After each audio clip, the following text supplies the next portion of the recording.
If you listen to this episode, it is MLK Day right now. Well, unless you didn't listen to the episode the day it came out, then it might not be MLK Day. But hey, I got a question. So first off, so we did a lot of stuff for Dr. King through the podcast. Throughout a lot of times, we kind of highlighted a lot of his accomplishments, stuff like that. We talked a lot about him. I'm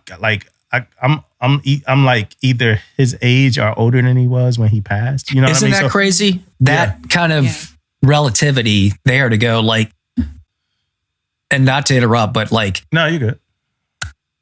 He was doing this well before my age, right? Yeah. But the influence and impact that man had on the country at that age, right? That's the stuff now I pause and go, damn, right? Yeah. Like, yeah, and like, the risks at that age, he was like, and we see some pressurization of the country, but like people, I never lived in that, but like, I can't even imagine the context of that environment back there. Mm-hmm. You know what I mean? Like just the attitudes, like we were definitely not progressive enough at that point.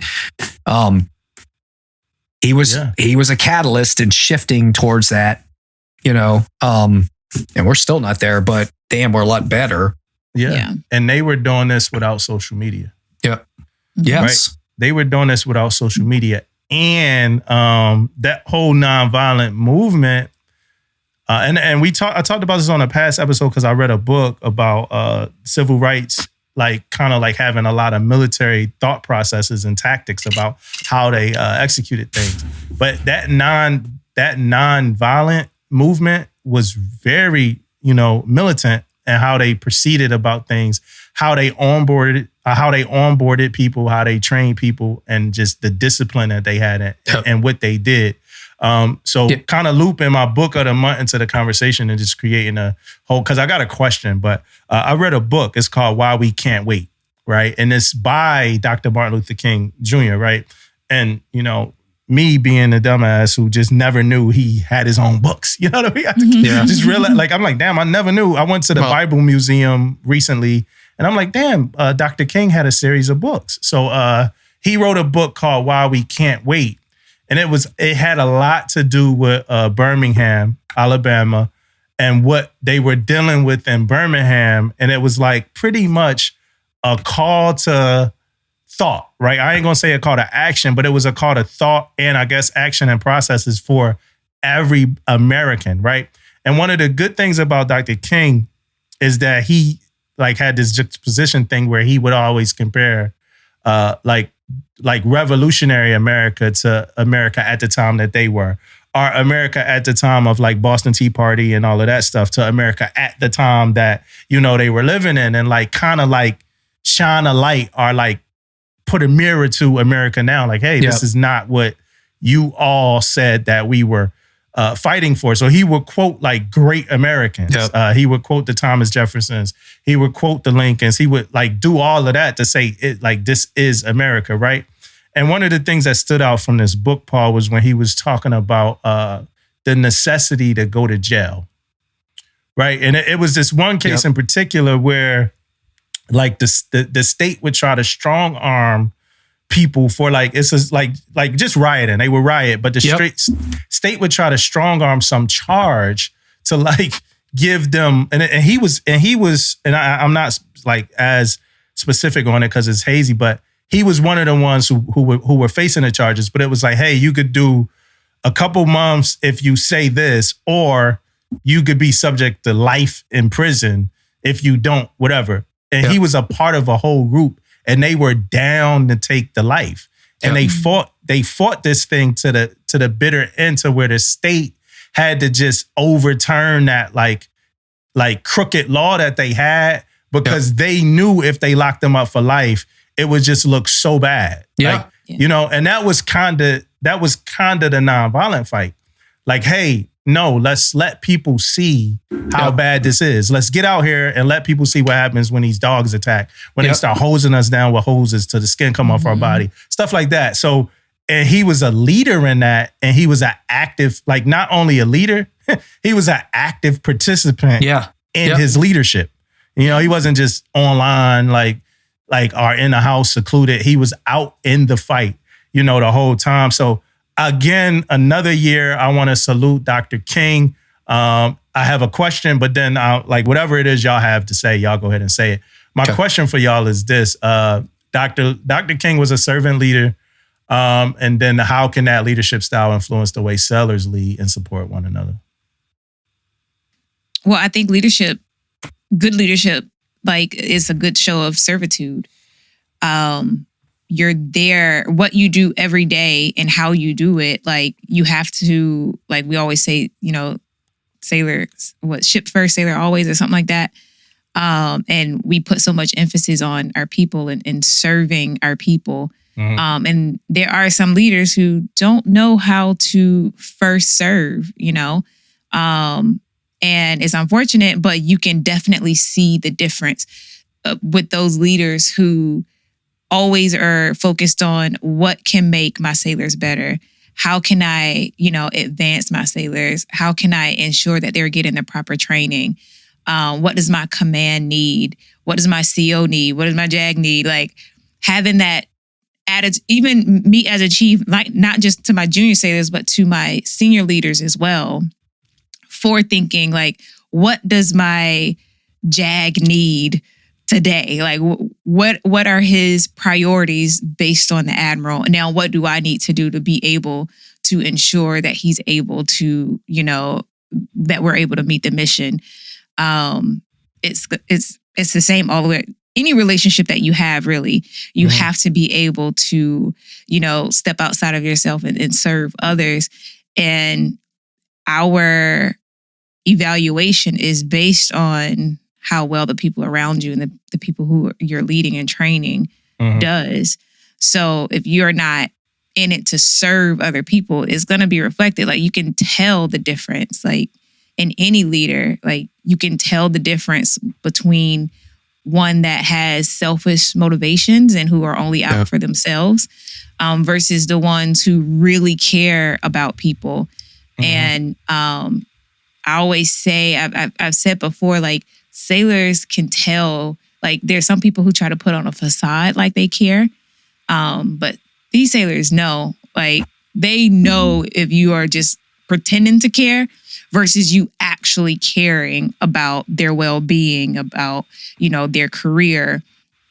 And so being a servant leader is really being a good leader. And when we talk about the culture of excellence, that's a big part of it. And being able to put all of these pieces together, like we were talking about earlier, putting all these different programs and all these people and resources together to put into our sailors to make sure that our sailors themselves are good mentally, are good physically, spiritually, so that you can meet the mission. And I think what Dr. King was doing, and, we're talking about how he was a servant leader and how he put himself in those positions. He wasn't just telling people what to do. He was actually walking the walk. And when it came down to it, in the end, he was assassinated. And that was a cause that he was willing to die for. And he didn't even get to live out the freedom that he died for, So, and that's, I'll just leave it at that. I won't keep rambling on. That's not rambling at all. So there's a lot there. This could be its own episode, honestly, because it does get into positional power and so I'm gonna unpack first. When I think about just the approach to rights, right? So for some reason lately on YouTube, I'm reading less and less these days and watching more and more. I don't know if that's good or not, or maybe getting old and lazy. It's just easier. It is. Yeah. But I validate my sources and I'm a visual learner, right? So, so I've gotten into this kind of thing where there's these YouTube channels where they cover police that are kind of coming at people on stops, and these people are showing how you protect your First Amendment rights and your Fourth Amendment rights at a police stop without being violent, right? So again, so on the national scale, number one, you got to know what your rights are. Right. Right. So that's my thing, is like, how many people right now know what their First Amendment and Fourth Amendment, if you were pulled over, and I'm just not saying that, but do you know the limit of the law of how much you can push non-violently? Right. So that was one thing he knew. Right. Yep. And it wasn't just him, his team, to your point, they knew, like, they were intellectually, they were thinking through this too. Like, we can push, there's going to be a reaction, but they won't go this far because they know there's going to be, blowback from that. Right. So, that's just almost like an opinion, but not opinion, but editorial, like, take some time and read the Constitution. Right. Yeah. There's a day once a year where we recommend that, there's Constitution Day. Break the Constitution out, read your rights, know like that those rights can be infringed on, and know how to push back on those. Even in the military, right? You don't give up on your rights. Yep. Right. You can express, right, but there's policy and limitations to it. So you got to be savvy. He was very savvy. Not just him. It was, he was the leader, but he had a group of strong followers and people that helped him think through that and knew how to navigate that situation, right? Because it could have easily gotten really bad in many cases, right? So I admire that, the sophistication that went, people think it's just like we got together and walked down the street. Oh no, it wasn't that. Yep. We didn't just decide to wake up and march. You had to think through risk. You had to understand the outcomes, but to your point, you had to be willing to accept the cost, right? And that's my concern these days. Again, politics aside, but some people are worried, like, hey, kind of democracy at risk. Okay, well, what are you willing to do about it? Right. And are you informed enough, and like kind of thing. So now when it comes to leadership, I'll say, to Tisha's point, like, servant leadership, like, I can lead all day in a position, right? Like, I can be the commanding officer and just say, do it because I'm the commanding officer, do it because I'm the chief, right? And people will comply, and they know they have to do it. They will do it out of a sense of compliance, right? Okay, I can't, because probably if I don't, you're going to do something bad to me, right? So you'll get compliance, but you won't get buy-in, right? So the servant leader realizes, like, hey, this isn't about me and my authority and control. This is about my responsibilities and the authority I'm giving and the position, the privilege I've been given to harness human resources, people, and material resources to do what the organization wants me to do, right? They didn't just say, hey, go be fucking some jackass, and treat people like crap to get things done. So people have to pause and go, it's, first of all, like, there's 1,000 people in your current leadership position right now. And I used to tell this to new chiefs, like, you got selected, but I could go on that non-select list and find 30 people could do this job equally or better than you. So you better value the opportunity you have in the position to not just serve your people, to serve your boss, and the organization, right? So I think that's the bigger thing, is being able to pause and go, what is my personal motivation as a leader coming in? Has it become about me? Am I getting liquored up on my positional power? It is one of my criticisms of the Chiefs mess, right? Okay, Navy Chief, Navy Pride, got it, but I want USS whatever Pride. You know what I mean? That's the team piece, right? I'm here. That chief is there to make that division successful, to make that division officer successful. Whether you're more experienced, more years, it's not about you. It's about making that division officer successful, that division successful, the sailors in a position to replace you, right, in a great way. And then ultimately, when your division's successful, linking in with your department and the command becomes successful. So to me, I think that's the servant leadership pieces. It doesn't mean you have to come in and kiss your people's ass all day. It just means I got to realize my position is more than me. You know what I mean? And I have to do the best role I can do, like to assess myself daily, right? At the end of the day, what did I do to forward my division? What did I do to forward my division officer? If I'm the CMC, what did I do to forward my chief's mess, my commanding officer, my XO? If everyone just took that perspective, that's servant leadership. And I think that would deliver results. And you can take it down. Like, I can take that to the E3, E5. I'm the leading deck seaman. What did I do to make my team better today? If you can frame it that way, instead of like, what are people doing for me? Right. You will shift a mindset that will unleash power, and innovation in your team.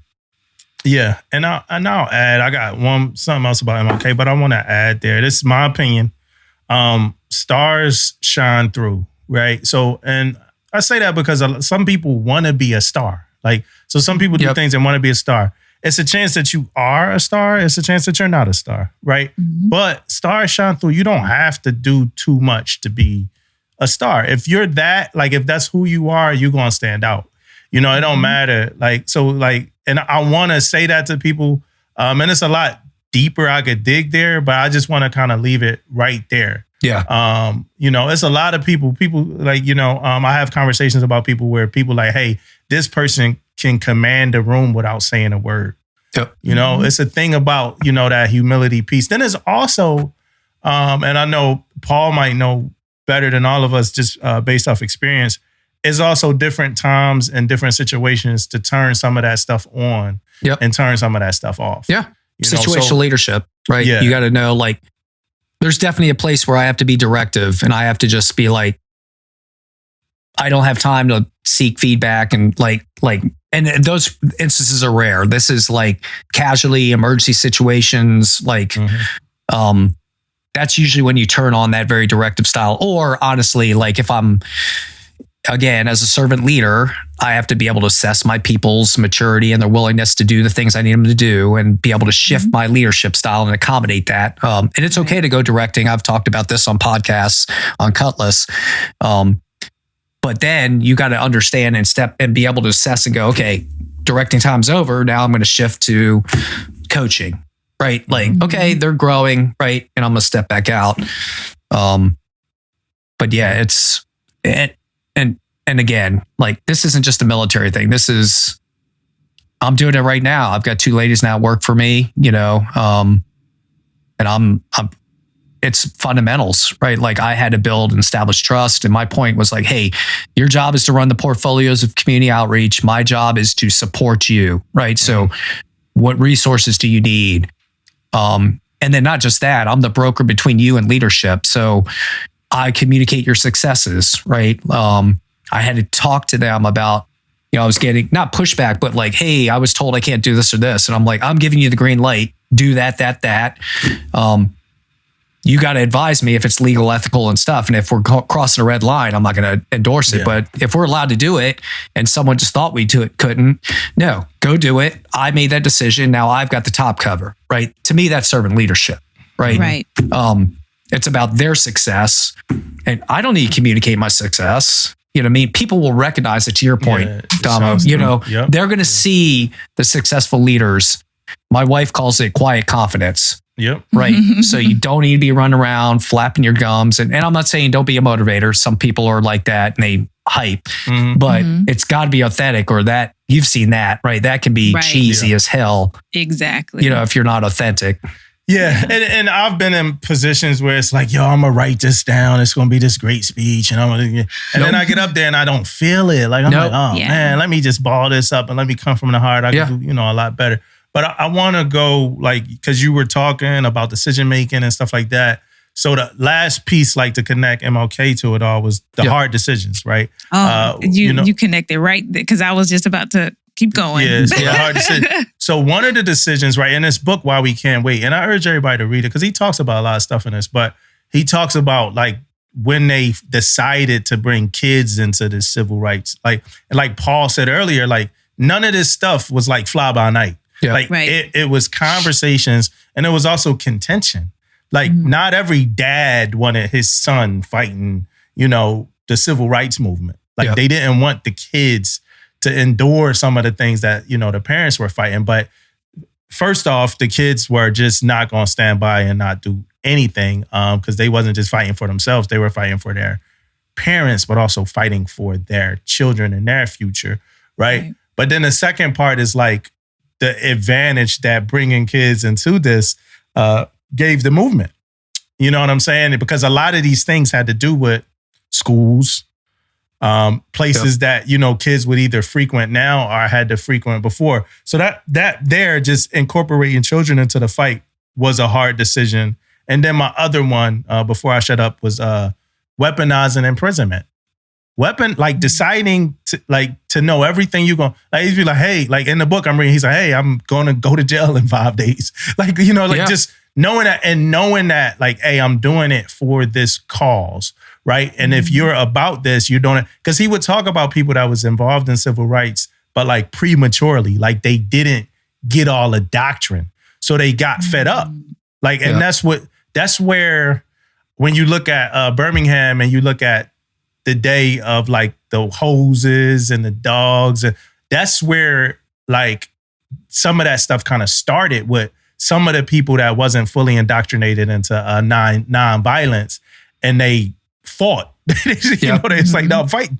And then that kind of, it kind of messed up, the movement. So, and it's another hard decision to not fight. Yep. To not fight. When you being triggered to fight. So just hard decisions, man. And I know I have to make them. Tisha, I got to make them like all the time, and you got to like start to. And that's one of the things that that's one of the things that I grow with like every day, is like making those decisions, and not really making them, but just understanding that it's aftermath. It's aftermath to like when you make that fucking decision. So it brings in loyalty conflicts too, right? So like I have options here, but the thing I want to do, is the easy thing. It's satisfying, but it's the wrong thing in the big picture. Yeah. You know what I mean? It does more damage than it does good, right? So my loyalty has to be to the cause, not to my personal desire. Right. So again, great discipline, right? So these are when you read through this, I start seeing the attributes, right? The sophistication, the discipline, the knowledge, right, of pushing boundaries, the knowledge of rights, up against a power structure, right? You're going up against an ingrained power structure that was set against, that movement, and Black America, frankly, right? It was protecting that. To navigate that, like, I don't know. There's stuff like that happening now. People talk about oligarchs and the rise of oligarchy and, elite power control with money and billionaires. Okay. Like, who's willing to navigate that? Like, like if that becomes an issue, like who's our Martin Luther King that knows how, and that team that's sophisticated enough to push that back, not storming the Capitol, right? Yeah. That's definitely not nonviolent protest, right? That's the exact opposite. And then they did it at every level. Like he was doing it at every, like to the lowest level of, hey, it's a 9-year-old right here who wants to fight at the elementary school and stand up, to hey, we going to the White House right now and have this kind. That's every damn level, every level. But it was something you had to say, Tish. There was one thing I was about. Dang, I almost just lost. Hard decision. Yeah. Damn, Tish. I lost it. And I literally just lost it when you said my name. Damn, for real? Yeah. I literally just lost it. Well, look, it don't I was matter. thinking about something else that you said, and I was like, oh, and then that too. And then I lost all of it when you said my name. Well, like I said, this is a random episode. All the time to me now, by the way. Right? That age is that retirement kicking in. Oh, you're way younger than me. Don't even go there. The retirement is kicking in. Yes. Tell that to my body and my mind. I write everything down. Okay. Oh, you thought about it? It's coming back to me now. With hard decisions, I'll go to one of them. Not everybody who looked like him was on his side. Oh yeah, for sure. Because there was a lot of residual effects to other people, to Black people as a whole. And so some people just wanted him to just sit down and shut up and this is how things are. And so making a decision, like I'm pretty sure he had people who were, nagging in his ear and everything, but he still had to silence the noise to still make a decision that he knew that, not everybody, it may not be the popular opinion, Yeah. And as leaders, a lot of times we have to make those decisions where it's like, it's not going to be the popular opinion. You're going to get pushback, but it's the right thing to do and you just have to do it. And second thing is, in those situations, some leaders go with well, I'm just not going to make a decision, or they just either take too long to make a decision. And then it has like the second order effects to the non-decision because a decision has to be made. That is almost as dangerous as making the wrong decision in a lot of instances, when you're just sitting there and not making a decision and everybody's looking at you. I'd rather my leader kind of, hey, let's get in it. Let's make a decision. So we're doing something. And then we can just adjust as needed versus one who just does not want to make a decision at all. And I've experienced it, and almost want to say that I am. Currently, civilian leadership can be a little bit different. Oh, absolutely. It's something different to get used to. And I find myself kind of pulling my hair out sometimes. And I'm just like, just make a decision and stick to it. Like, do something to the point where I'm almost like making decisions. And I'm like, that ain't even in my pay grade. I don't even get paid for this. But you see the contention among coworkers because of the lack of decision, so because it brings anxiety in, right? Like exactly. I think another piece, like, and again, there's things that people that hit with me. So there's a Denzel Washington clip out there where he talks about growth requires discomfort, right? Without discomfort, there's no growth, right? That's in the gym. That's in moving organizations forward. That's in a movement like what MLK was moving forward on, right? Like, and some people don't want the discomfort, right? They want the path, but you don't move forward, right? So some people are willing to tolerate the as is, as bad as it is, right? Because they don't want to bear the discomfort that comes with it, right? That gets to your leadership point. Some of the leaders know the decision's going to be not favorable per se, but not popular.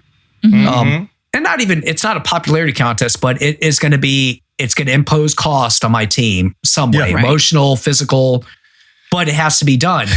You got to bear that, like, welcome to leadership, right?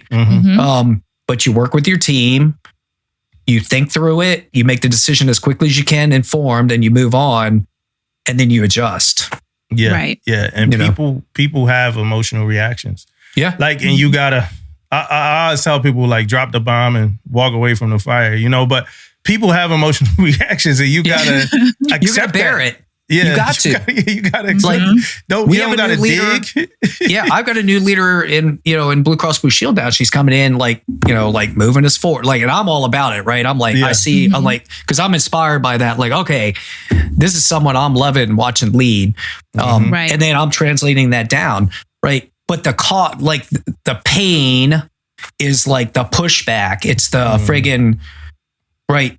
Well, okay, like it's emotional pain, right? It's intellectual pain of bearing you're going to make people unhappy with that decision, right? And they're going to be, it's just because you're going to see it, Damo, right? Like, you're going to advise to end people's careers, right? Like, I had to take chiefs to MJP, like, that shit bothers you as a person. Like, if you're not human, if making those kind of costs, and impending decisions doesn't bother you, but I needed to advise that to move the command and the team forward, right? So from a servant leader perspective, my leadership was serving the command at the expense of that bad individual, right? So while some people would have been like, well, your servant leadership should have been towards the chief. No, my loyalty was to something else at that point.